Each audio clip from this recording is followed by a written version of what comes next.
We are recording this on a Monday evening US time where weirdly there are no West Coast time matches, and I have no reason why. I tried looking it up why. I thought there would be something that usually it's like a big NFL game or something, but today there was nothing. I have no idea why there's no West Coast game. I guess probably because yesterday there was a bunch of games, and it probably could have been one of the best days ever in NBA because right from the morning, right, there was a bunch of games. Like the Suns played the Bucks in the early morning game. Bucks came out victors in a close game. Then the Lakers had that incredible 27-point comeback against the Mavs. Warriors and T-Wolves. Warriors were trailing by 10 with 4 minutes left, and they made a comeback. Great game. The Nuggets and the Clippers took it to overtime. Jokic and Kawhi Leonard went at it. Amazing watch. And then all of this was just highlighted by a Portland versus Houston. Overshadowed by a Portland versus Houston Rockets game because Dame Lillard went berserk, scoring 71 points, season high points, tying Donovan Mitchell and also tying Klay Thompson's second place for 13 threes. He just missed the record by one. He was gassed out. I think he was going for the record and he just couldn't even stay on the court anymore. But lots to talk about. We'll talk about yesterday's games. We'll talk about how teams have been looking after the trade deadline and the new look rosters. The new look Lakers, of course, they're undefeated since they acquired Mo Bamba. Uh, so lots to come on today's episode. Let's start off with the Lakers because incredible 27-point comeback victory would have given you hopes, right? I mean, they dominated the Mavs in the second half of that game. Luka and Kyrie had no idea what to do. They locked up Kyrie, in fact, when Luka was off the court, and the defense looked great. That entire trade package that went through, we all spoke about D'Angelo Russell and how he's the big name that they acquired. But I think the big name they acquired was Malik Beasley, who can knock down open shots, and Vanderbilt, who was amazing on defense. If you followed the Minnesota Timberwolves last season, you would know what you're talking about. I think they got Vanderbilt for cheap. That's a good trade, man. As it turns out, he's a really good player. He's a good defender. He can knock down threes when needed from the corner. He can lock down the best guy on the opponent squad also. So I really like that move. I told you that I like Vanderbilt. Beasley is great. He can knock down open threes, and that's what you want. Absolutely. So while all of this was going on, and the Lakers look like wow, they can still compete, and no other 13-seeded team has got this much hype that they can still win it all. In fact, even after the All-Star break. Brooklyn. And then today you get the news that LeBron's injured and he might be out indefinitely. What do you make of that? Is the season over for Lakers? Is it like, thank you for participating? Or is there still hope with this new team because you have a bunch of pieces around AD now? It's a tough decision, right? It's tempting to say screw it, we'll see next year. Because this looks like a good squad, get them together, we'll see next year. It's kind of, assume you're the Warriors and Steph's out injured that season where he broke his hand. Next season you get Steph back, you get Clay back, you've sort of put a semblance of a squad together. Funny enough, D'Angelo Russell was involved somewhere in that cycle also. He really is the change maker, whether he comes and goes or goes and comes. It sounds wrong. Yeah. What a trade this is turning out to be. Let me start there and then let's discuss Lakers hopes. D'Angelo Russell, you know what you're going to get. Ball handler, kind of can play make. He used to be an excellent playmaker. I don't know what happened to that side of the game when he came Still in. is, but I think he kind of gets in his own way, right? He tries to do a little too much.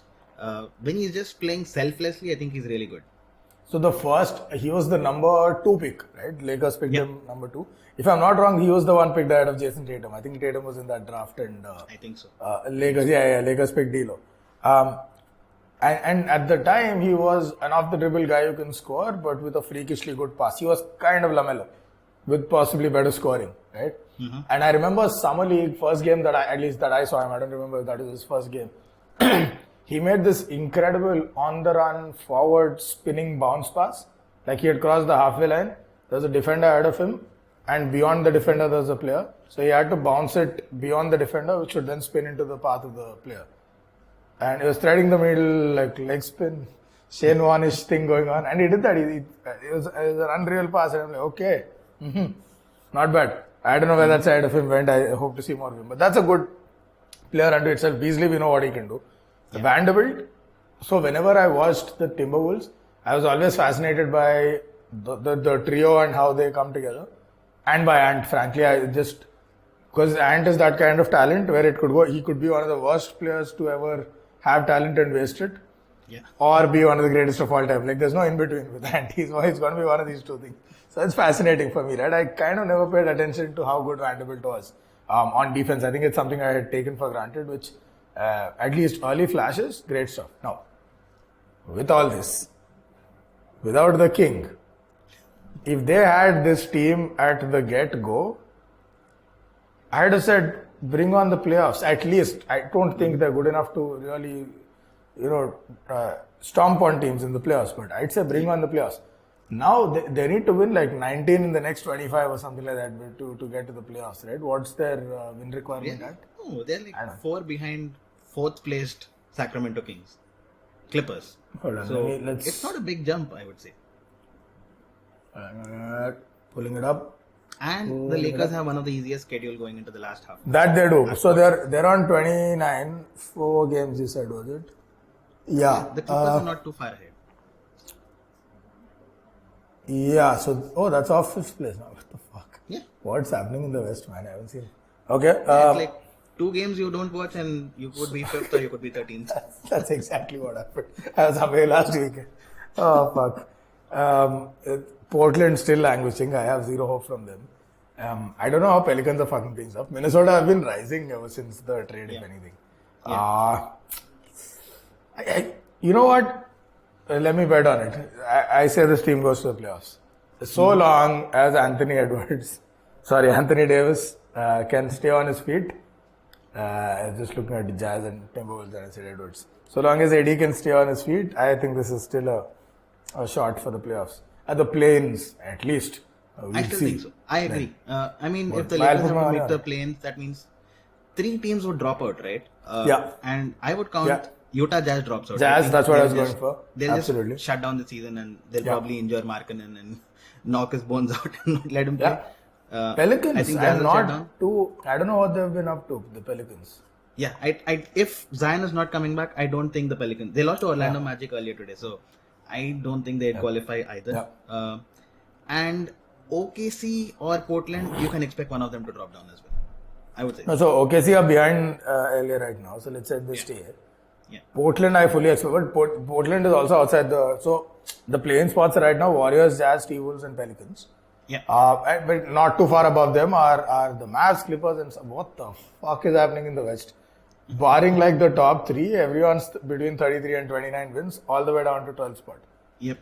So let's see. Warriors scrape through. Yeah, you're good to scrape through. Mavs, I think, are good for a playoff finish. Spot, Clippers not a play-in. Go through too. Clippers will go through too. So I think the play-ins, I think Warriors will stay in the play-ins.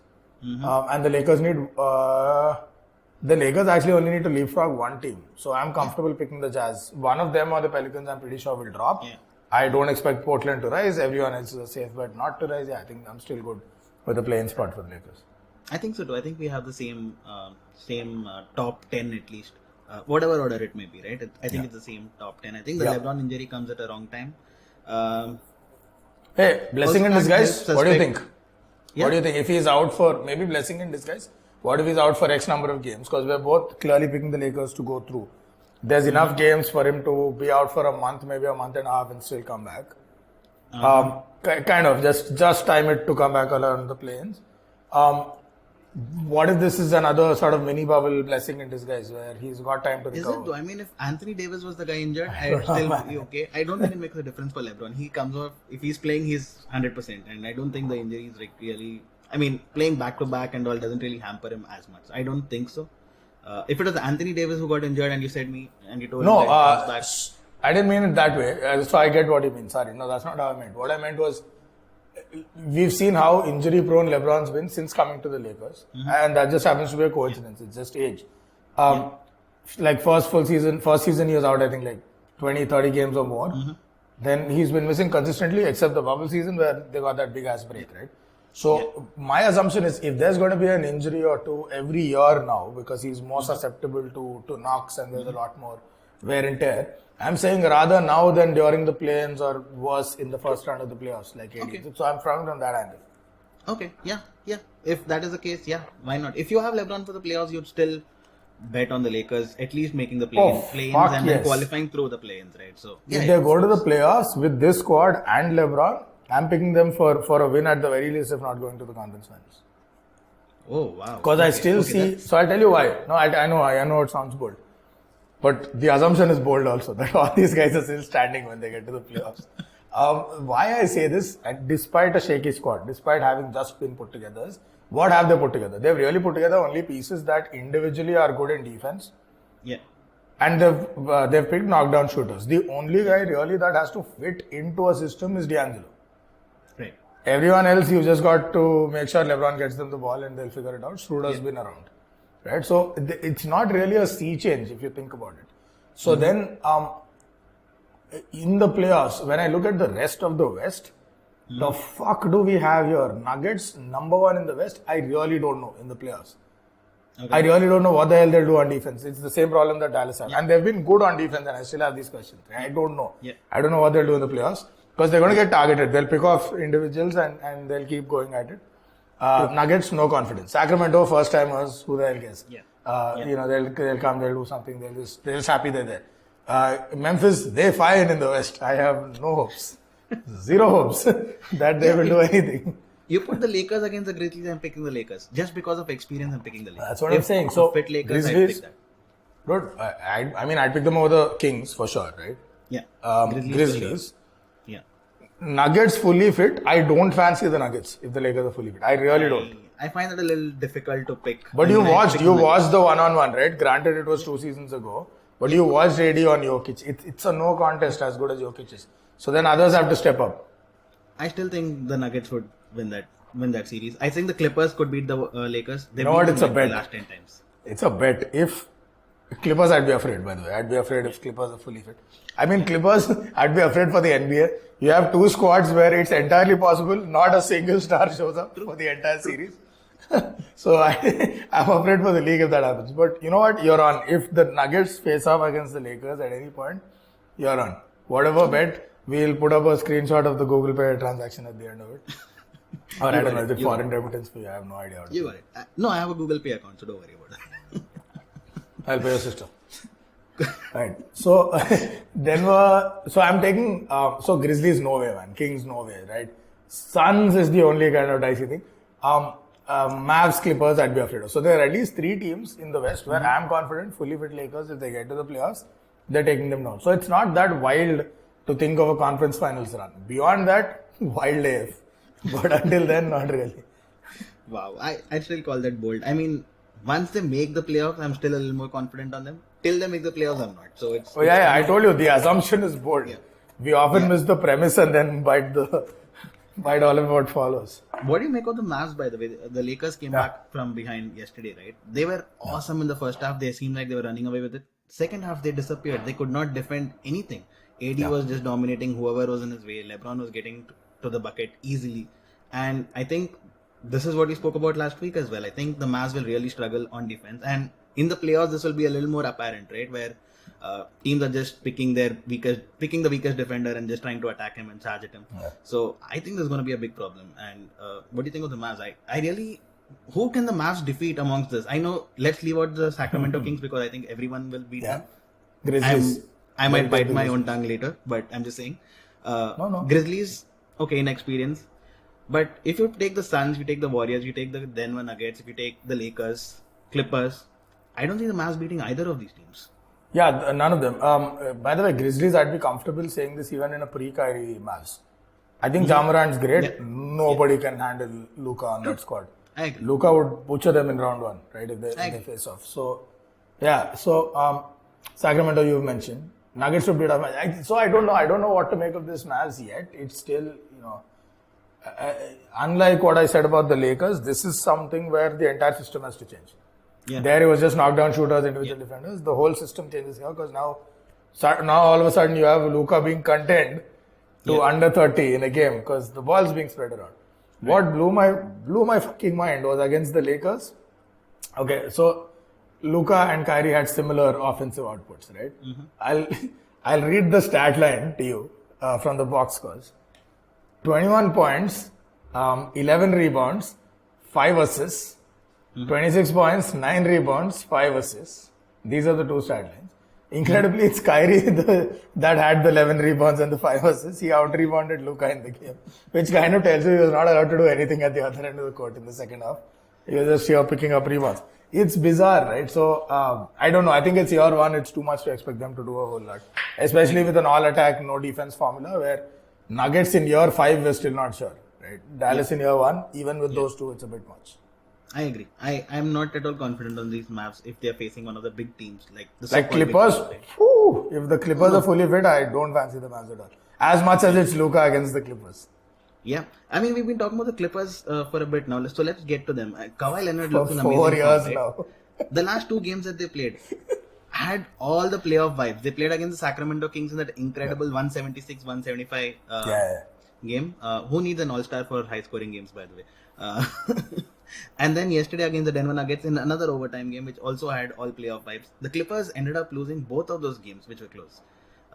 We've seen this with the Clippers in the past. Close games, they choked against the Denver Nuggets 3 times in that bubble series. They lost to Luka and the Mavs a few times. They didn't lose the series, but they lost a few close games. And against the Phoenix Suns when they got knocked out in the conference final, right? Close games. Clippers, Kawhi Leonard, Paul George. Kawhi Leonard is amazing. Paul George still suspect when it comes to close games. Do you think that's going to be a problem? I know we are talking about Clippers and how they fit. They are one of the favorites and whatnot. Close games, they've not been able to close it out. They didn't even close it out against the Sacramento Kings. Would that worry you if you were a Clippers fan? No. 2 consecutive games. No, what worries me is we've been talking about them for 4 years now, saying if every year and then nothing happens. They're another 76ers. Really, if you look at it objectively, they're another 76ers. Every year we think this is it. It's it. That's it. They're going to come fit. It's over. Except that for the 76ers, we never think of it like that. Yeah, we kind of. No, I mean, Embiid makes this big MVP run and then we're like, oh, should Embiid and Simmons, this is, now they have Harden. Nothing happens. Zilch. But the Sixers never beat the big teams. They never beat Bucks. They never beat the Celtics. Like the Celtics the other day. They lost to them in a close game. Yeah, man, but that's all regular season, right? In the playoffs, the Sixers at least once, somehow, got to the conference finals.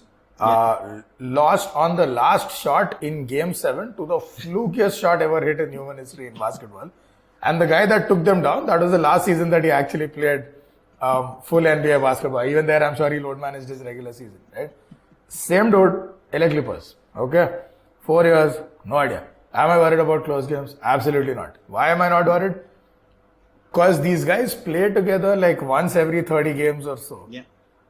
Close games require, there are set pieces you practice. 10 seconds on the clock, got to get a shot off, what do you do? Got to get a key stop, what do you do? How do you switch?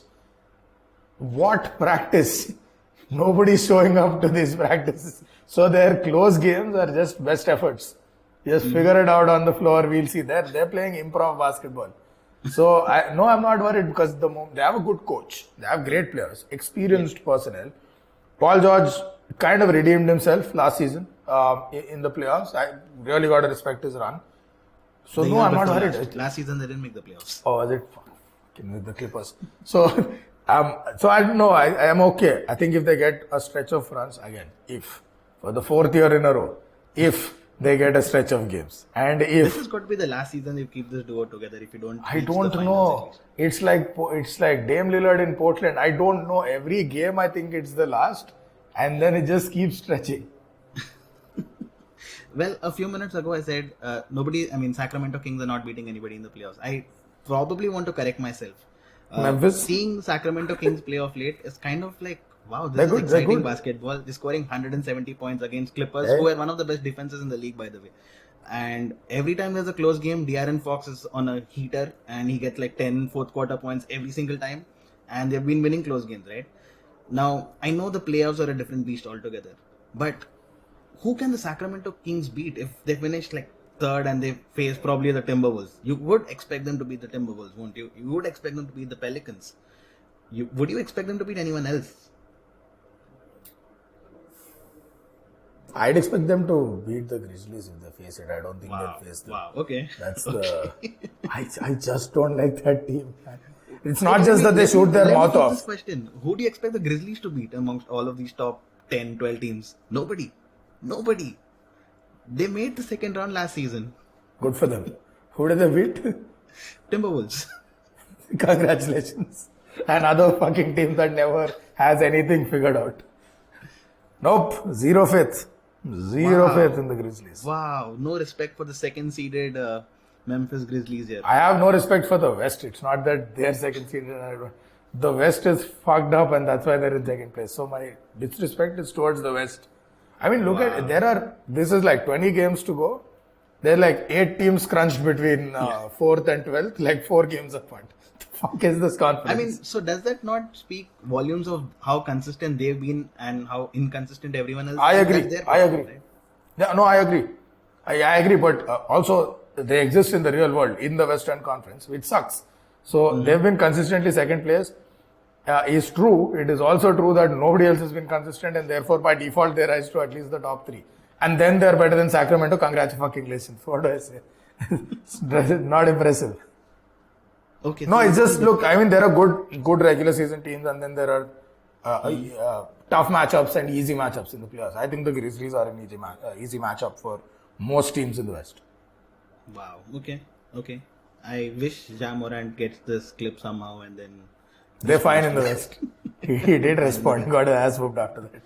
What's up with the Warriors? Every time they make a great comeback win and you're like, okay, this is the time, this is the game that spins the Warriors season around. They go back and lose to the Lakers by 20 points. They win a great game against, they'll probably beat the Boston Celtics by 20 and next game they'll lose to the Detroit Pistons. Yeah. They have not been able to get a run of 4 consecutive wins this whole season. Their longest streak this season is 3 consecutive wins. Steph is out, Draymond is out, Wiggins is out. Wiggins has some personal problems, so don't even know when he's going to come back. It's not even injury, it's some family related issue. No idea what that is. Steph is slated to come back next week. Draymond is probable for tomorrow's game. Klay Thompson, though, let's start off there. He's been on a heater, hasn't he? He's been averaging 26 points since January. Also, it's his career high in points, rebounds and assists this season. Just when everyone was calling him washed and whatnot, he's averaging 44%. He's hitting 44% of his threes since the start of the year. Do you think Klay Thompson's really back? Like, back to being the 2018 Klay Thompson? Never did go away. I think their game changed, so he wasn't getting as much of the ball. I think they kind of turned him into just a catch and shoot once in a while kind of guy, rather than like a staple part of the offense. And also he did get off to a slow start after injury, right? So, his offense never kind of went away. I think he's just seeing a lot more usage rate now that most of them are out. But he's always been that shooter. 2018 Klay, no way. He's nowhere close on defense. And Klay was an excellent two-way player, right? The other side of the game has never... Made the all-defense team, if I'm not wrong. Yeah, so I think that part's done. Like that Klay, I don't know if we'll get it back. That level of defensive intensity. Throughout maybe a game 48 minutes to do that, I don't think he'll do it. Like 40 minutes of a playoff. But maybe a key game in the playoff. Like last 2 minutes, I think he still does it. Like, oh yes, absolutely. It's just, he can't stretch that over a game, let alone a season. Yeah. So I think they'll have to be wise when to use it. They need to be wise man to use his minutes. He's gone. Yeah, but come on, it's an easy pun. I think that's where Wiggins played his part last time. Right? Absolutely. Wiggins did the job that Klay used to do previously. Wiggins, GPT-2. I'm using ChatGPT so much I said GPT-2. OpenAI is wondering when did we launch this one now. I thought we were still on 1.0. Yeah, so GP2, Wiggins, they had a very interesting defensive roster last time around. And that's kind of why I'm a little worried. They don't have that this time. I'm a little worried too. I mean, till the Warriors win a playoff round, right? I'll be like, wait, is this team even doing anything? They'll win a round. They've got shooters. They'll win a round. They've got Steph. They'll win a round, but I don't know. But that was a worry I had coming into the playoff last season as well, where they did not really get a run going before the playoffs began. They lost Steph for the last part of the season, and then they were 500, I think. They were a 500 team after the All-Star break, and they just barely made the third seed even. They would have lost the third seed to the Dallas Mavericks, if I remember. So no, I was okay. If you remember, I had picked them to go to the finals. The only worry I had was the Bucks, who kind of shot themselves in the foot. Yeah. I actually thought it'd be a Bucks Golden State finals. So yeah, I think the Bucks would win that. Okay, let's talk about the East. I mean, we spent too much time on this rubbish teams in the West. So let's talk about the East. We have a new top seed after the Boston Celtics lost to the New York Knicks today. The Milwaukee Bucks have won 14 in a row, and a few of these games have been without Giannis. All of these 14 games have been since Chris Middleton has come back. But I'm not going to talk about Chris Middleton here. How awesome has Drew Holiday been over the stretch? I think he's elevated himself to being the second best player on this team. He's overtaken or leapfrogged Chris Middleton. He is the guy. In the absence of Giannis, you see that he goes and gets 30 points, 8 assists, 7 rebounds, whatever. My question is, how does Drew Holiday never get talked about when you talk about Defensive Player of the Year? Like last year, Marcus Smart got it, right? So point guards do get that award. Why is Drew Holiday never in that conversation? Even this year, when you look at the top three, it's like Claxton and Brook Lopez. Brook Lopez from Milwaukee Bucks, he's awesome, no doubt about it. But better than Drew Holiday, better than Giannis? Yeah, the NBA never evolved past before the shooting era, or at least before, say, Jordan, Kobe, Allen Iverson. These guys made guards sexy. The NBA was always a big man's league. Right? You had your Magics and your Larry Birds and whatever, who had size by the way, so terrible examples. Yeah. But the number one draft pick would consistently be whichever dude is 7 feet tall. True. Whoever.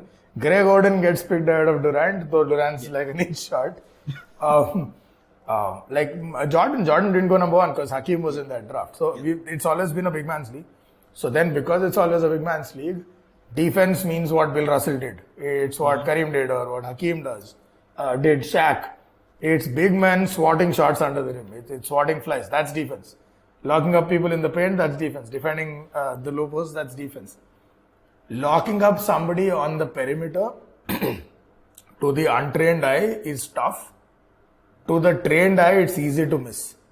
Because it's not, there's no one key milestone there, right? When you block, you see that satisfying contract, it triggers a response. It reflects on the box scores. It does.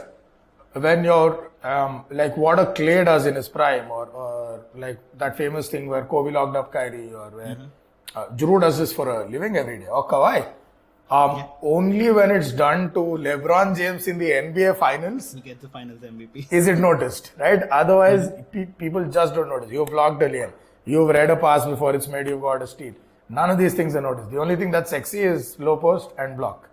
Yeah. That's my hypothesis, at least, on why it No, doesn't. fair enough. I think that's a fair assessment of why Drew Holiday is never in this conversation. I'm all for Drew Holiday making at least the all-defensive first team this year because absolutely. he's incredible. Every time I watch him play, whoever the point guard is on the opposing side, right? Even if it's Steph Curry, he never has an easy day. And I think he has Devin Booker's number because the number of times he stripped Devin Booker of the ball, even in that famous finals where he stripped Devin Booker and threw that lob to Giannis, right? Yeah. Even yesterday, that was the case in the final seconds of the game. Devin Booker cannot get past Drew Holiday. So, I love Drew Holiday's game. He's always been the selfless guy. He never gets the attention because Giannis is on the team. Fairly so. Yeah. But he's amazing. He's one of the great teammates, I would say, in this era. He's been in the league for this long and still making a name for himself. So, love to see it. The Boston Celtics, though, they've hit a little bit of a roadblock, haven't they? I mean, they started off on fire, not losing a lot of games and whatnot, and now Milwaukee Bucks have caught up to them, and Celtics sneakily have been losing a few games here and there.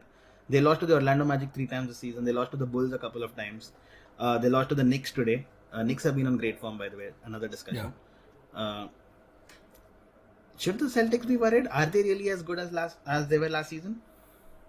Yeah, I think so. Sometimes maybe we read a little too much into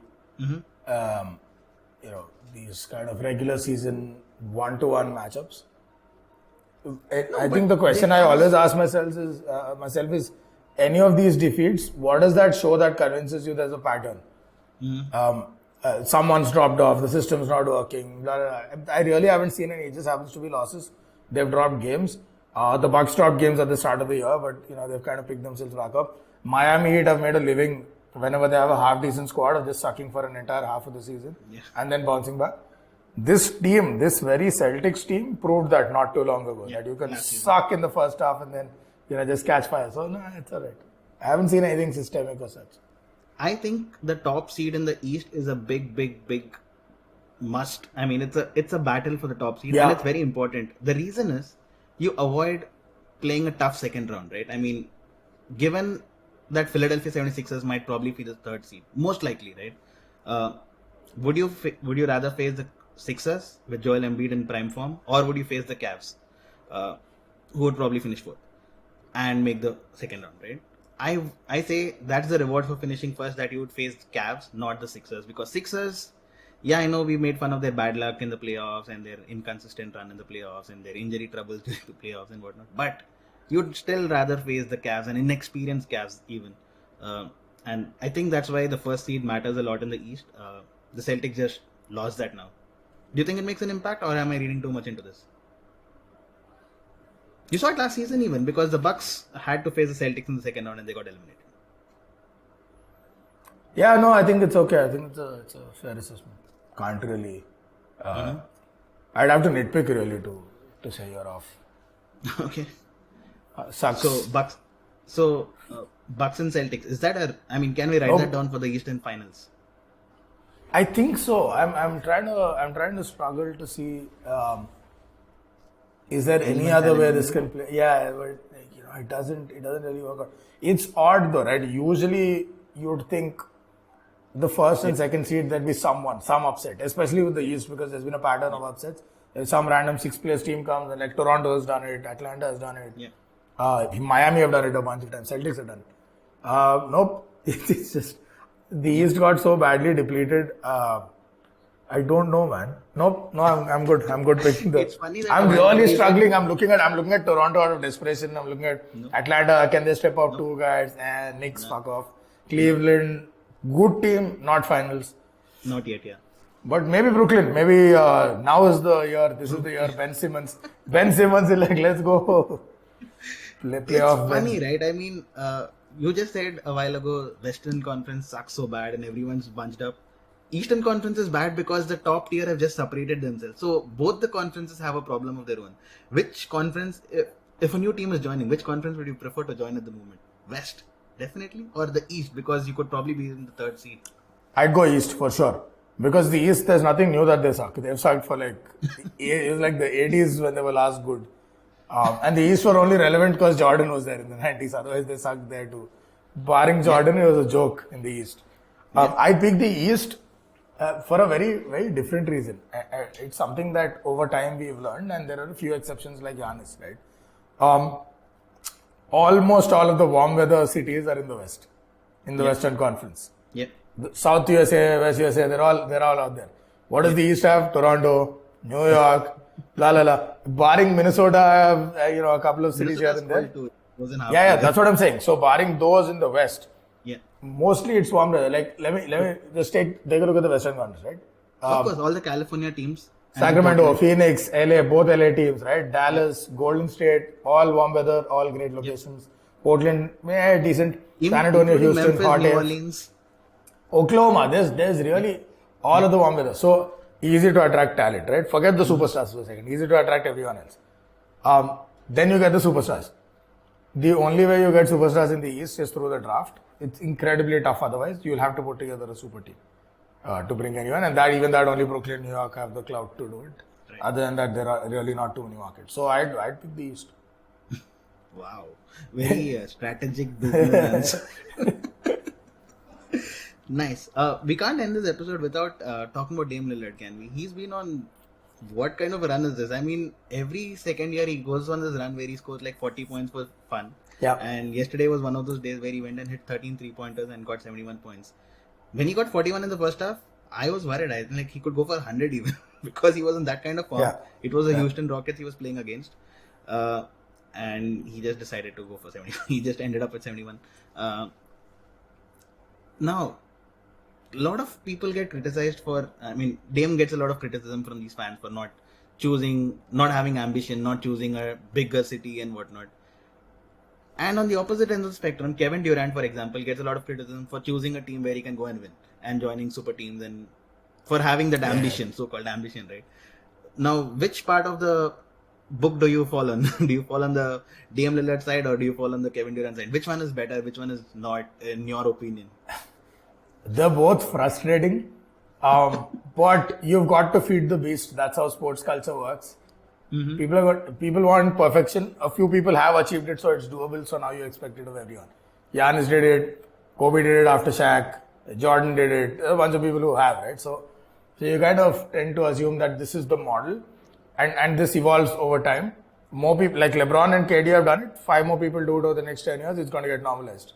right? Because like you've seen this across decades, what counts as the definition of a true fan changes. What's a true fan? What's a plastic fan? These things change over time.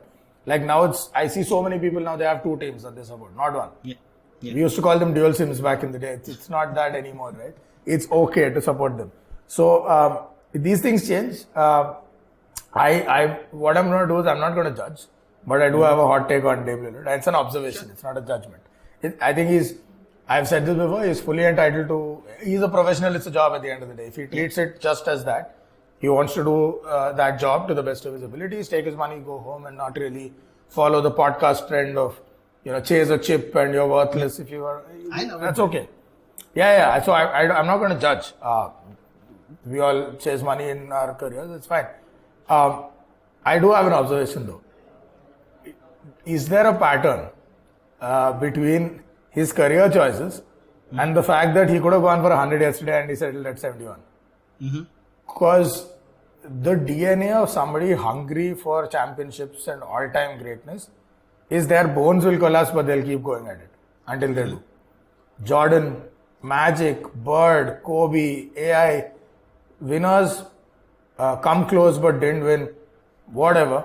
The DNA of somebody who chases championships is till their bones collapse, they're playing, they're running, any sport. With Dame Lillard, there's a line. I'll stay in Portland if it happens, otherwise fuck it. I'll get 72 best efforts. It's okay. Like I could have had a record. I could have at least eclipsed Kobe. I could have taken that, 100 is maybe a bit much, but I could have tried to go for 82. And then Wilt is ahead of me, nobody counts Wilt anyway, so I'm the greatest individual performance ever. Could have done it, didn't do it. You could see, he just paced himself towards the end and he's like, fuck it, I'm out. I stopped at 71, which if I'm not wrong is what Devin Booker had, except that came in a defeat. Mitchell, Devin Booker had 70. Okay, yeah, whatever. So, is that a pattern? Is that something that, he's just not that guy. He's not the guy that stretches. Interesting. Like there is a line. He stretches a lot more than others do, but he has the ability to do more and he draws a line. Yeah, okay. I mean, could be. Probably, you're probably right in that assessment or that hot take. We're hot take central today. I'm just giving out random hot takes. No, I love it. I love the comparison you did. I don't know. I'm not psychoanalysis. I'm not so much of a thinker. I love the fact that there are players like him who decide like, okay, I want to stay in the city. I try my best to win the city. Giannis did it and it was great, right? I mean, Giannis was criticized for the exact same thing when he signed that new contract with Milwaukee. Like, okay, this guy does not have ambition. He's not winning a title and he won it. Yeah. So I'm not saying Lillard would win a title and it doesn't make a difference to me whether he wins or not. He's one of the greatest ever to play the game. He is. That's what matters. He is, but all due respect, Giannis is something else. Like, there are teams that he can drag to a championship that Lillard can't. Yeah. I agree. Giannis is top 10 for me. When he hangs up his shoes, he's already top 10 with more than half his career ahead of him. Right? Giannis is something else. Giannis is something else. Agreed. But I really love this breed of players. Also, when you're looking at those records that Dame Lillard posted where he got his 16th 50-point game yesterday, and you look at the list and nobody's considering top 5, right? 100. Yeah, top 6th, I think he's now. Nobody's counting Wilt, and then you see Jordan, okay, you see Kobe, Harden, right? These are the next. And then you see Harden, and like, wait, Harden doesn't get half the respect he deserves. He has 23 50-point games. Where is all the respect for Harden gone? Just because he has not won a title? No, it's not that. So he had a bunch of those in that 2-3 year stretch where he was bonkers the best scorer in the league. Like it wasn't even close. No KD, no LeBron, James Harden, best offensive unit. One-man army in the league, right? People noticed he came up there and he got an MVP.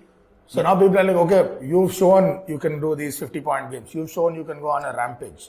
You're an MVP. Gotta go that extra mile. Yeah. It is what it is. Sports is not. He joined a super team after that. Didn't work out. He got criticized as well. So there is no perfection. There is no perfect. No, there's none. But I'm saying, no, there is. But I think there is. This is now. Okay, so what does he get credit for? He's already in that upper echelon. He's maybe top 10, maybe top 5, just pure offensive talent. Very few like him, right? He's in that league of Allen Iverson, whatever, Jordan, Kobe, all of that. But then it is a relative. The moment you enter that league, now you're splitting hairs. Now it's relative. Now if you're in the company of multiple time MVPs and all defense first teams and you've never played defense, that's a big negative. And then you never won shit. Like if you're Cristiano Ronaldo, you've never played a minute's defense in your life, but you won a whole bunch of stuff, you get that respect. With those many flaws and the strip clubs and the no chips, it will take your legacy will take a hit. It's just how it is. It's a relative. So how important is winning the ring in all of this? Like Chris Paul has never won a ring, but he'll go down as one of the greatest ever to play the So game. will James Harden. Nobody is denying him that he's an MVP, man. That itself puts him above God knows how many players. Chris Paul. Right? So, yeah, exactly. So, he's there, he's up there. Now, if within those ranks, if he wants to move up, you need a chip. Unfortunately, not because the chip is that important, but because all of the others have it. So, if you want to surpass anyone on the rankings, then you need that. Okay, fair enough. A lot of hot takes today, a lot of gyan, I would say, and a lot of character assessment of Dame Lillard. Assassination almost. Well, it was great fun. Do you have any tips for the fantasy league before you go away? No, I traded away Darren Fox for Van Fleet. I thought it was the gamble of the century. It turns out it was, but in the other guy's favor. Nope. Okay. I'm done. I've given up. It's next year. We'll figure out next year. I did a three-peat, so that counts for something. Now I've given up. True. Got to give it to you. I mean, three-peat is good. I think it's going to be a close league coming to the end. I think it's going to be a close league. A lot of players who are on top are running out of games. Someone who's in 7th spot has a lot of games, so we'll see how he progresses. I think you'll finish the season with a bunch of games in hand at 6th place. No, I'm pacing myself. Well, alright then. Right. Great fun talking to you, and I will catch you next week. Alright, man. Cheers. Bye. Bye.